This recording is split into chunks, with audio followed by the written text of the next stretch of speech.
ਕੀ ਨਾਮ ਹੈ ਤੁਹਾਡਾ sir?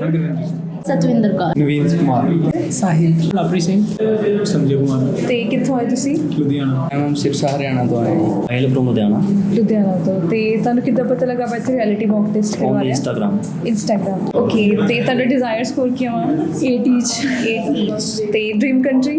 Australia. Australia, okay. Tutors का फीडबैक आपको कैसा रहा? हेल्पफुल रहा? Yes ma'am. वरुण सर ने जो सेशन लाया ऑल गुड सी है। चलो, all the very best. Thank you. Thank you.